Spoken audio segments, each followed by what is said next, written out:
그들 대부분은 새해를 맞이하면서 새해는 좀 더 좋아지겠지, 좀 더 나아지겠지, 그런 생각으로 출발했을 겁니다.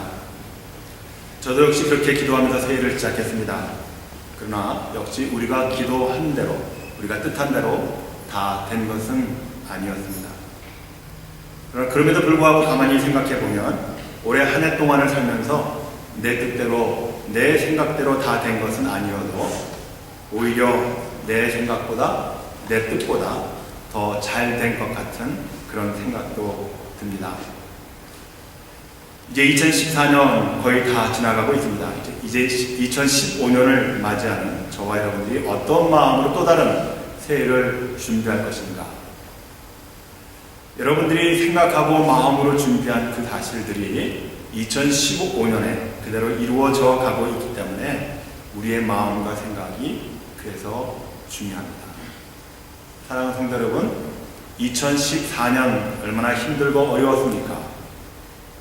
그렇다고 해서 2015년을 바라보면서 우리가 꿈을 안고 희망을 안고 준비하면서 기다리는 2015년이 정말 여러분들이 생각한 대로 행복하고 복된 날들이 우리에게 올까요?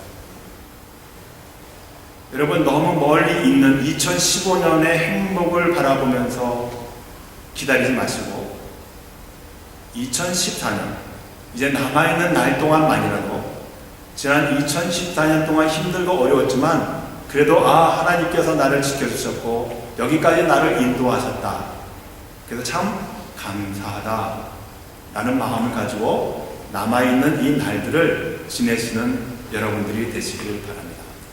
그럼 분명 2015년이 우리 앞에 다가올 때 그 행복이 내가 연말에 가졌던 한 해를 살았던 그 경험 속에서 내 생각과 내 뜻대로 이루어지진 않았지만 그러나 하나님께서 나와 함께 하시며 여기까지 있게 하신 것만 해도 나는 행복했다. 그렇게 느끼시면서 지내는 동안에 2015년이 밝아오면 그 날들 속에서 저와 여러분들은 이제까지 경험을 하지 못했던 새로운 행복과 즐거움으로 새해를 출발할 수 있을 것이라고 저는 그렇게 확신합니다.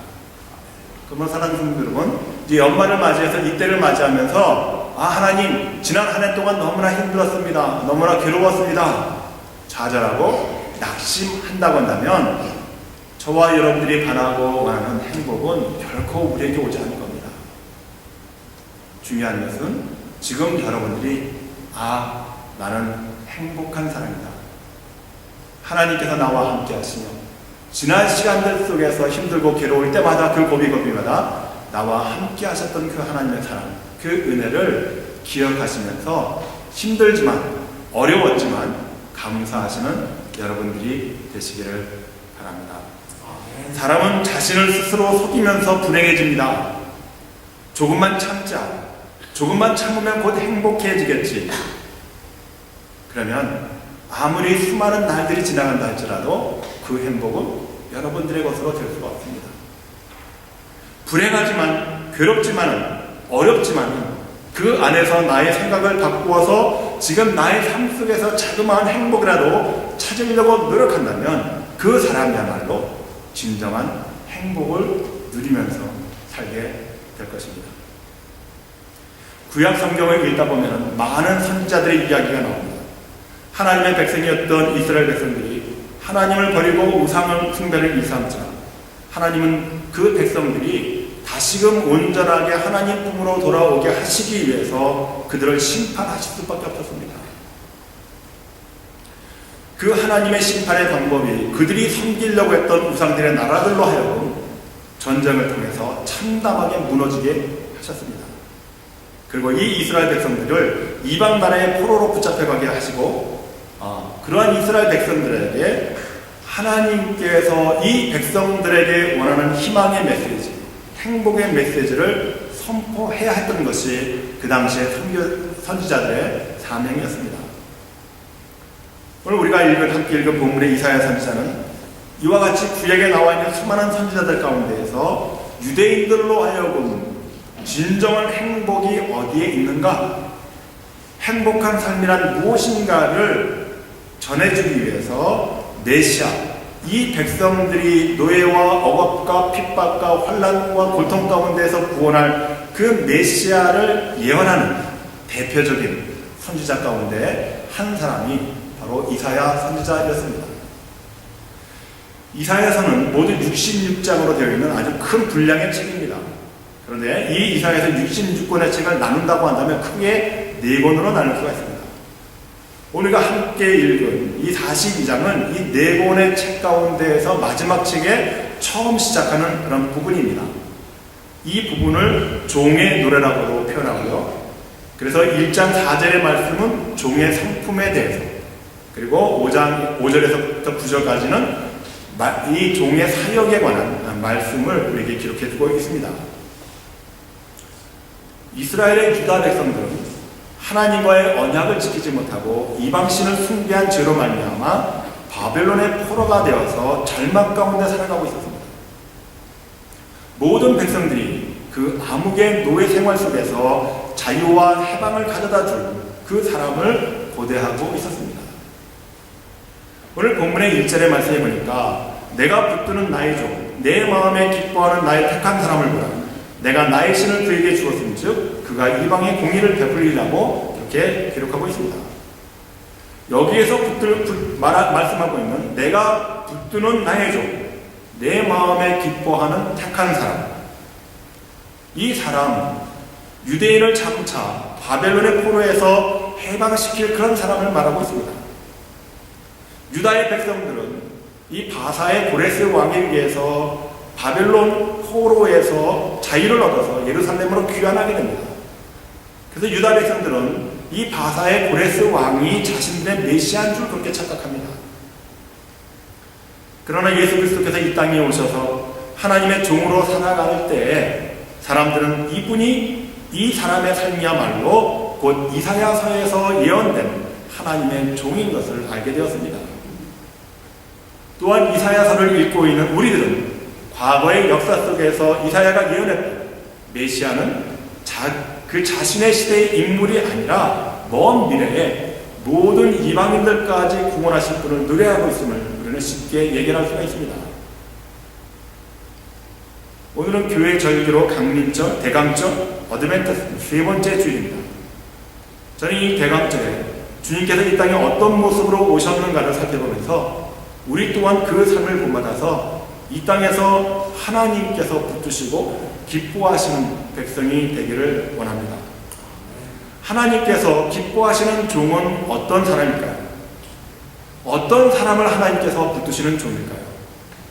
첫째로 하나님이 붙드시고 기뻐하시는 종은 오늘 2절 말씀에 보니까 그는 외치지 아니하며 목소리를 높이지 아니하며 그 소리로 거리에 들리지 아니하며, 즉 목소리를 높이지 않는 종의 모습을 우리는 볼 수가 있게 됩니다. 2절의 말씀 가운데서 우리를 놀라게 하는 것은 아니하며 라고 하는 이 말이 3번씩이나 거듭해서 나오고 있다는 것입니다. 그것은 하나님께서 택하신 종, 하나님께서 붙드시는 그 종은 즉 예수 그리스도의 온유한 성품의 특징을 우리에게 말씀해주고 있는 겁니다. 하나님의 종으로 오신 예수님께서는 소리를 높이지 않으셨습니다. 자기를 대적하는 사람들 앞에서도 다투지 않으셨습니다. 자신을 죽이려고 하는 사람들조차도 예수님은 도살장에 끌려가는 어린 양과 같이 침묵하셨습니다. 그래서 헬린 나우엔이라고 하는 사람은 이러한 예수님의 모습을 보면서 예수님을 상처 입은 치유자라고 그렇게 표현하고 있습니다. 예수님께서 힘이 없어서, 권력이 없어서, 지혜가 없어서 침묵하신 것은 아니었습니다. 그분은 하늘나라에 높고 존귀한 보좌를 버리시고 인간 이하의 종으로 이 땅을 섬기기 위해서 이 세상에 오신 분입니다.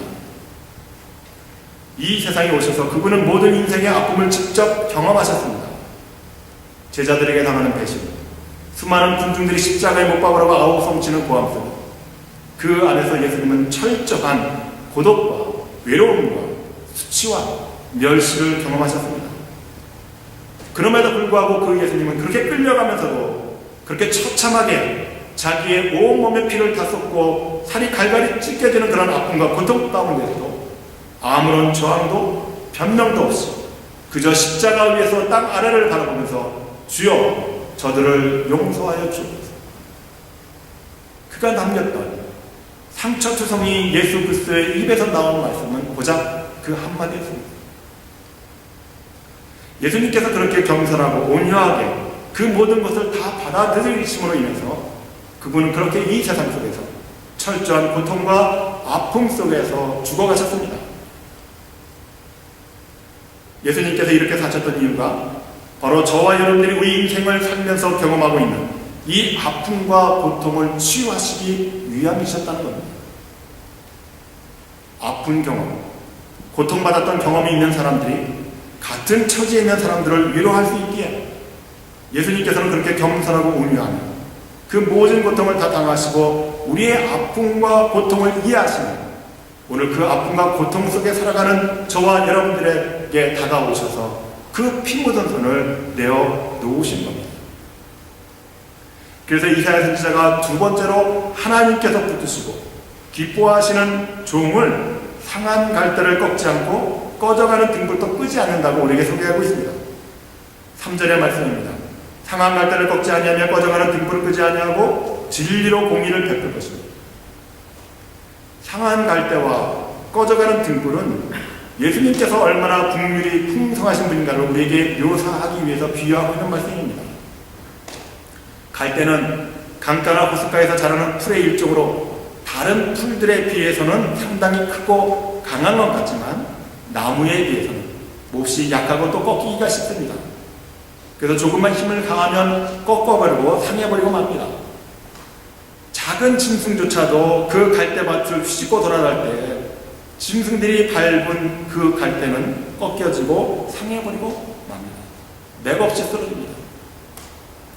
그래서 갈대는 약한 자들의 상징처럼 되어 있습니다. 온전한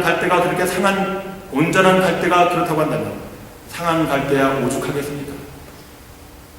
연약하게는 꺼져가는 등불도 마찬가지일 겁니다. 특히 가물거리는 등불은 조금만 바람이 스쳐 지나가도 꺼져버리고 말 것입니다. 너무 힘없이 살아가는 모습을 우리에게 보여주고 있는 겁니다. 이 상한 갈대와 꺼져가는 등불이 누구입니까? 인간은 누구나 다 꺼져가는 등불이요 상한 갈대의 상징입니다. 힘없이 맥없이 고통과 환난 가운데에서 조그만 외부의 세력이 직접적으로 닿을 때 꺾여지고 상해버리고 꺼져버리고 낙심과 절망 속에서 살아갈 수밖에 없는 인생의 모습을 우리에게 보여주는 것이 바로 이 상한 갈대와 꺼져가는 등불이 아니겠습니까? 그러나 저와 여러분들보다도 더 극심하게 연약한 모습의 세상 사람들이 이 땅에서 함께 살고 있다는 것을 보여주시기 위해서 이 말씀이 기록된 목적이라고 저는 그렇게 생각합니다. 이 이사야서의 말씀을 묵상하고 예수 그리스도께서 이 땅에 오셔서 상한 갈대와 꺼져가는 등불 같은 우리 존재를 강하게 하시고 믿음으로 말미암아 영원한 행복과 평안을 허락하신 그 예수님께서 그 은택과 사랑을 받고 살아가는 저와 여러분들에게 간절하게 바라는 소망이 무엇이겠습니까? 그것은 아직도 우리 주변에는 이와 같이 상한 갈대 같은 사람들, 꺼져가는 등불 같은 사람들이 많이 있다고 하는 것을 우리에게 보여주고 있는 겁니다. 우리 주변에는 약하고 아무 힘이 없는 그런 사람들이 많이 있습니다. 가난해서 멸시받은 사람들이나 병들어서 버림받은 사람들, 실패하여서 소망을 잃어버리고 사는 사람들, 늙어서 사람들의 관심에서 벗어나서 고독하며 지내며 살아가는 사람들, 상한 갈대와 꺼져가는 등불이란 바로 이와 같은 사람들을 가리키고 있는 것입니다. 주님께서는 이런 사람들을 불쌍히 여기셨습니다. 그래서 그들을 찾으셨고 생명의 말씀을 그들에게 전하여서 상한 갈대와 같은 그들을 꺼져가는 등불과 같은 그들을 고치시고 싸매시면서 치유하셨습니다. 이사야 선지자는 이사야서 61장 1절에서 3절까지 그러한 예수님에 대해서 이렇게 묘사하고 있습니다. 주 여호와의 신이 내게 임하셨으니 이는 여호와께서 내게 기름을 부으사 가난한 자에게 아름다운 소식을 전하게 하려 하십니다. 나를 보내사 마음이 상한 자를 고치며 포로된 자에게 자유를, 갇힌 자에게 노임을 전파하며 여호와의 은혜의 해와 우리 하나님의 신원의 날을 전파하여 모든 슬픈 자를 위로하되 무릇 시온에서 슬퍼하는 자에게 화관을 주어 그 죄를 대신하며 희락을 기름으로 그 슬픔을 대신하며 찬송의 옷으로 그 근심을 대신하시고 그들로 의의 나무 곧 여호와의 심은 바 그 영광을 나타낼 자라 일컬음을 얻게 하려 하십니다. 상한 갈대와 꺾어져가는 갈대를 다시 세우시고 다시 등불을 밝히시는 그리스도 예수께서 이 땅에 오셔서 그 사역을 감당하실 때 오늘 이사야 선지자가 우리에게 주시는 그 일들을 이루게 하는 가장 큰 힘, 그 비결이 어디에 있는 겁니까? 오늘 우리 본문의 말씀 가운데서도 하나님께서 그의 신을 그에게 부어주셨다고 했습니다. 61장 1절에서도 주 여호와의 신이 내게 임하셨다고 그렇게 기록하고 있습니다. 저와 여러분들이 똑같은 삶, 힘들고 어렵고 고통 가운데 살아가는 삶 속에서 우리조차도 상한 갈대어 꺼져가는 등불이라고 생각했는데 하나님께서는 우리보다 더 심각한 사람들을 바라보면서 그들을 위해서 사역하라고 한다면 과연 여러분들은 그 일들을 감당하실 수가 있겠습니까? 아니, 하나님, 나도 지금 괴로워 죽겠습니다. 고통 가운데 살고 있는 거 하나님께서 다 보고 아시지 않습니까? 우리는 그렇게 항변하게 될 것입니다. 그런 저와 여러분들에게 오늘 이 아침에 하나님께서 우리에게 말씀하시는 말은 뭡니까? 그렇게 마음에 결정하시고 하나님을 기쁘시게 하고 하나님께서 붙들리는 그 종에게 하나님께서는 무엇을 부어주신다고 말씀하셨습니까? 약속하셨습니까? 하나님의 신, 성령을 하나님께서 저와 여러분들에게 부어주신다고 약속하시는 것입니다. 그러므로 이 대강절, 저희들이 그리스도의 다시 임재하심을 사모하는 가운데 기다리는 저와 여러분들이 하늘나라에 신령한 것을 받아야 할 것이 무엇입니까? 바로 그것이 하나님의 영, 하나님의 신, 성령의 충만함으로 사로잡히는 것을 사모하시는 여러분들이 되시기를 바랍니다. 여러분들이 이 계절에 성령의 충만한 사람들이 되어야 비로소 우리 주변에 존재하고 있는 상한 갈대와 같은 사람들, 꺼져가는 등불 같은 존재들을 우리는 발견하며 그들을 바라볼 수 있게 된다는 사실입니다. 오늘 아침에도 제가 사무실에 와서 메일박스를 열어봤습니다. 미국 교회에 제 칸에 메일함이 가득 들어있습니다. 수없이 많은 편지들이 도와달라고, 어려운 가운데에서 서로 힘들지만 우리를 도와달라고 손을 내미는 그런 편지들로 가득했습니다. 교회가 이때 해야 할 일들이 무엇입니까? 우리가 작은 교회라고 언제까지 주님, 우리 작은 교회가 어떤 일들을 할 수 있겠습니까? 우리의 연약함을 하나님께 항변하는 기도는, 교회는 결코 성장하고 부흥할 수가 없습니다. 비록 작고 조그만 교회지만 하나님께서 세상에 우리보다 더 작은 교회들, 더 죽어가는 사람들을 바라보면서 우리에게 사명을 주신 것을 기억하시면서 이 계절에 우리들이 해야 할 일이 무엇인가를 성령의 충만히 사로잡혀서 그 일들을 바라보시는 여러분들이 되시기를 바랍니다. 하나님께서 그리스도 예수를 이 땅에 우리에게 보내주신 같이 바로 저와 여러분들을 통해서 행복을 추구하며 아직도 요원하게 보이는 그 행복의 날들을 갈망하면서 살아가고 있는 저와 여러분들에게 지금 충분하다, 지금이면 되지 않았는가, 성령으로 우리에게 함께 하시면서 우리의 생활에 만족을 주시면서 이 땅에 살면서 저와 여러분들이 해야 할 일이 무엇인가를 바라보게 하시는 것이 하나님의 뜻인 줄을 믿으시면서 이 계절을 지내시는 여러분들이 되시기를 바랍니다. 그러므로 사랑하는 성도 여러분, 우리가 2000년 전에 이 땅에 오셔서 상한 갈대를 꺾지 아니하고 꺼져가는 등불도 끄지 않으시면서 하나님의 종으로서 겸손하며 온유하시게 그 모든 사역을 감당하셨던 예수님처럼 우리도 살아가기 위해서는 무엇보다도 먼저 우리가 해야 할 일은 여호와의 신을 받아야 한다는 겁니다. 성령을 체험해야 한다는 겁니다. 그 성령으로 충만해져야 한다는 겁니다. 그러면 저와 여러분들도 하나님께서 기뻐하시는, 붙드셔서 우리의 목소리를 높이지 않게 하시고 겸손하게 그리고 온유하게 하나님께서 기뻐하시는 우리의 삶이 될 줄로 저는 그렇게 확신합니다. 그러므로 사랑하는 성도 여러분, 예배 시간마다 또 새벽 기도의 시간마다 우리들이 이 계절에 간구해야 할 것은 하나님, 저로 하여금 하나님의 영으로 충만케 해달라고 하는 그런 간절한 기도가 이 계절에 우리의 삶 가운데 충만해지기를 주 이름으로 축복합니다. 마지막으로 하나님이 붙드시는 기뻐하시는 종은 쉽게 낙담하지 않는다고 오늘 4절의 말씀에서 우리에게 보여주겠습니다. 그는 쇠하지 아니하며 낙담하지 아니하는 사람이다 라고 우리에게 일러주고 있습니다. 왜 그런가? 왜 쇠하지 아니하고 낙담하지 않는가? 하나님께서 기뻐하시고 붙드시는 종이기 때문에 그렇습니다. 하나님께서 포기하지 않는 인생이기 때문에 그 인생을 통해서 하나님께서는 선한 일들을 나타내 보이시기 위해서, 하나님께서 살아 역사하신다는 것을 세상 사람들에게 알게 하시기 위해서 그 사람을 붙드시고 그 사람의 삶을 통해서 기뻐하시는 것이 하나님께서 우리 인생에게 바라는 소원이시기 때문에 우리를 쇠하지 아니하게 하시고 우리를 낙심하지 않게 한다고 약속하고 계시는 것입니다. 그래서 사도 바울은 수많은 선교와 복음의 여행을 다니면서 갈라디아서 6장 6절에서 이렇게 고백하지 않습니까? 우리가 선을 행하냐 낙심하지 아니하면 때가 이름에 거두리라. 사랑하는 성도 여러분, 희망은, 행복은 지금 우리에게 주어지지 않는다 할지라도 그 안에서 만족하면서 하나님이 나와 함께 하심을 기뻐하는 그 삶 가운데서 우리는 선을 행하게 될 것입니다. 그 선을 통해서 결국은 저와 여러분들의 삶 속에서 바라고 원하는 일들이 이루어진다고 하는 사실을 믿으시는 여러분들이 되시기를 바랍니다.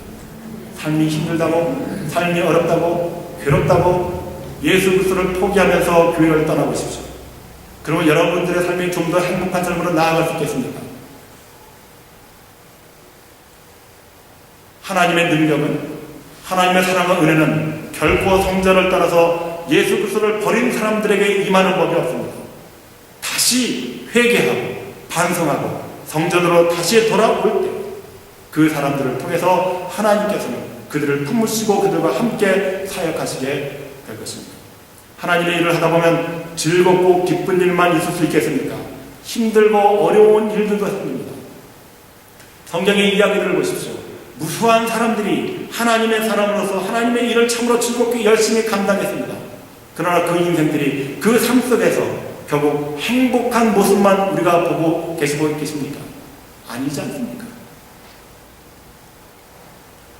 예수님께서는 이 땅에 오셔서 그렇게 하나님의 말씀에 순종하면서 복음을 이 세상의 모든 사람들에게 함께 가르치고 그들과 같이 삶을 살았지만, 그러나 결국 그 예수 그리스도는 십자가 위에서 인생이 감당할 수 없는 아픔과 고통 가운데서 그렇게 세상을 떠나시고 말하셨습니다. 이것이 하나님을 믿는 백성들의 모습이어야 한다는 것입니다. 교회가 너무나 평안과 행복과 안정만을 추구하다 보니까 오늘 교회의 모습이 어떻습니까? 하나님의 능력을 상실한 채 맥없이 힘없이 세상에 짓밟히면서 존재해가는 것이 오늘 교회의 모습이며, 그 교회 안에서 하나님을 믿는다고 살아가는 사람들의 모습이 아니겠습니까? 우리는 이러한 상태에서 다시 한번 교회가 온전히 하나님의 말씀으로 되찾아 가야 한다고 저는 그렇게 생각합니다. 이 땅의 모든 사람들이 쇠해지고 약해지고 그래서 상한 갈대가 되어지고 꺼져가는 등불이라고 한다면, 여러분들은 하나님께서 기뻐하시면서 다시 하나님께로부터 붙들림을 받은 하나님의 택한 사람들이 되시기를 바랍니다. 2000년 전에 예수 그리스도께서 이 땅에 오셔서 자신의 목숨을 아끼지 아니하고 십자가 위에서 버리셨던 것처럼, 그러나 그 삶 속에서 하나님께서 진정한 구원의 길이 무엇인가를 우리에게 보여주셨던 것처럼 저와 여러분들에게 향하신 하나님의 삶이야말로 우리가 이 땅에 살면서 모든 것을 포기할 수 있고 내려놓을 수 있고, 우리 주변에 꺼져가는 등불 같은 존재들, 상한 갈대와 같은 심령들을 위해서 애쓰시고 수고하시고 헌신하시는 여러분들이 되시기를 바랍니다. 내 삶의 아픔과 고통을 바라보지 마십시오. 우리가 날마다 새벽기도 시간 속에서 하나님의 말씀을 강론하고 공부한 내용이 뭡니까? 하나님께서는 저와 여러분들의 모든 형편과 사정을 다 아신다 말씀하셨습니다. 아시는 하나님께서 여러분들의 인생의 삶을 책임져 주시겠다고 약속하지 않으셨습니까? 이제는 좀 더 담대하게 기쁜 마음으로 행복한 기분으로 세상에 나아가시고 글쎄 용사와 같은 마치 예수님 같은 그런 모습으로 세상을 힘있게 살아가시는 강건한 여러분들 되시기를 주 이름으로 간절히 축복합니다. 기도하시겠습니다.